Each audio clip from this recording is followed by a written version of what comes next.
Hello everyone, welcome to my channel. I am Neha. आज करेंगे हम class 11 business studies and topic है हमारा आज का कॉपीराइट क्या होता है। गाइस, इस चैनल पे हम जितनी भी वीडियोस करेंगे बस अभी एनसीईआरटी की बुक्स में से करेंगे। तो देखो बुक में क्या लिखा है कॉपीराइट के बारे में। Copyright is the right to not copy, यानी ये जो कॉपीराइट होता है इसमें आपको राइट मिलता है कि आपकी चीज़ को कोई कॉपी ना कर सके। जो भी चीज़ आपने बनाई है, जो चीज़ आपने बनाई है वो सिर्फ आपकी है, उसका डुप्लीकेट बना के कोई नहीं बेच सकता है। It is offered when an original idea is expressed by the creator or author। और ये कब ऑफ़र किया जाता है, यानी ये राइट आपको कब मिलता है? जब किसी भी क्रिएटर के पास, किसी भी ऑथर के पास एक अपना ओरिजिनल खुद का आइडिया होता है कि हाँ उसकी पर्सनल चीज़ है, जो अपना दिमाग लगा के उसने वो चीज़ बनाई है, जो हटके है, बिल्कुल यूनिक है। It is a right conferred upon the creators of literary, artistic, musical, sound recording and cinematographic film. So ये राइट किन क्रिएटर्स को दिया जाता है? जैसे किसी ने लिटरेरी वर्क की है, यानी कोई बुक वगैरह लिख दी है, कोई आर्ट से रिलेटेड काम किया है, कोई अलग सा म्यूज़िक बनाया है, कोई साउंड रिकॉर्ड करी है डिफरेंट सी, कोई फिल्म बनाई है, तो इस केस में जो है आपको ये कॉपीराइट दिया जाता है कि भाई अब ये चीज़ सिर्फ और सिर्फ आपकी है, इसे सिर्फ आप ही बेच सकते हो, आप ही इसका यूज़ कर सकते हो। दूसरा कोई इंसान उठकर आपकी इस चीज़ को कॉपी करके दूसरी मूवी आपके जैसी या दूसरा आपके जैसा म्यूज़िक नहीं बना सकता है। The copyright is an exclusive right of the creator to prohibit the unauthorized use। So copyright एक स्पेशल राइट आपको दिया जाता है, क्रिएटर को दिया जाता है जिसने वो चीज़ बनाई है। प्रोहिबिट मतलब होता है उस चीज़ को रोकना। अनऑथराइज्ड यूज़ का इधर मतलब है कि आपकी बिना मर्जी के यूज़ करना, उस चीज़ को रोका जा सकता है। आपकी चीज़ है तो उसे सिर्फ आप ही यूज़ कर सकते हो, दूसरा कोई भी यूज़ नहीं कर सकता, यानी जो आपका कंटेंट है।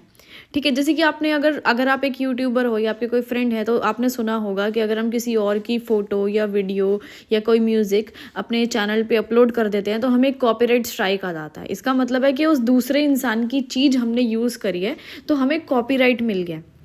ठीक है, सो रीप्रोड्यूस का मतलब है आप दूसरे की चीज़ को दोबारा से सेम ऐसा नहीं बना सकते। जैसे कोई किसी डायरेक्टर ने मूवी बनाई और आप उसी स्टोरी पे एक दूसरी मूवी बना रहे हो, ठीक है, और उसे दुनिया को दिखा रहे हो, नहीं ऐसा नहीं कर सकते हो। Distributing copies of the subject matter का मतलब है कि जैसे कि किसी ने कोई म्यूज़िक बनाया, आप उसे बेचे जा रहे हो, पैसे कमाए जा रहे हो, नहीं ऐसा नहीं हो सकता है।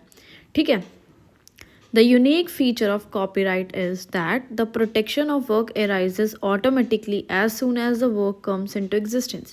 So इसके सबसे बढ़िया फीचर क्या है कॉपीराइट का, कि जो आपने वर्क किया है, जो आपने काम किया है, उसको तुरंत प्रोडक्शन मिल जाती है, ऑटोमेटिकली अपने आप से ही मिल जाती है जैसे ही वो वर्क एग्जिस्टेंस में आता है। यानी जैसे ही आपने कोई मूवी लॉन्च करी या कोई म्यूज़िक लॉन्च किया, तुरंत वो लोगों को मतलब पता लगते ही कि हाँ इस पर्टिकुलर इंसान ने ये नया म्यूज़िक लेके आया है या नई फिल्म लेके आया है, वहीं से उसको कॉपीराइट राइट मिल जाते हैं कि भाई अब ये म्यूज़िक या ये फिल्म जो है इस इंसान की है, इसके अलावा दूसरा कोई भी जो है यहाँ पे का ऑनर नहीं बन सकता है या इसकी कॉपी जो है नहीं बेच सकता है बिना उस इंसान की मर्जी से जिसका खुद का म्यूज़िक है वो। The registration of the content is not mandatory but is essential to exercise exclusive rights in case of an infringement।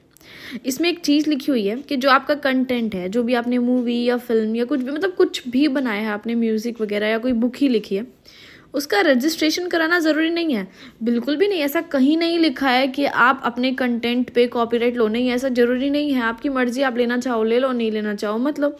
लेकिन हाँ, ये लोग बोल रहे हैं कि ये चीज़ ज़रूरी है इसलिए कि इस पे आपको स्पेशल राइट्स मिल जाते हैं। इन्फ्रिंजमेंट यानी अगर कोई जो है उसका मिसयूज़ करता है, आपकी बनाई हुई चीज़ से कोई फ़ायदा उठाने की कोशिश करता है, उसे बेच के, उसे कॉपी करके, तो आप उस केस में क्या कर सकते हो, उसको सू कर सकते हो, उस पर केस फाइल कर सकते हो कि नहीं भाई ये मेरी चीज़ थी और मैंने इस पर जो है ये IPR ले रखे हैं, राइट्स ले रखे हैं, आप इस चीज़ को यूज़ नहीं कर सकते। सिर्फ इसी पर्पज़ के लिए ये राइट्स लेने ज़रूरी हैं। चलो आगे बढ़ते हैं। कौन कौन सी ऐसी चीज़ें हैं जिस पे आप कॉपीराइट ले सकते हैं?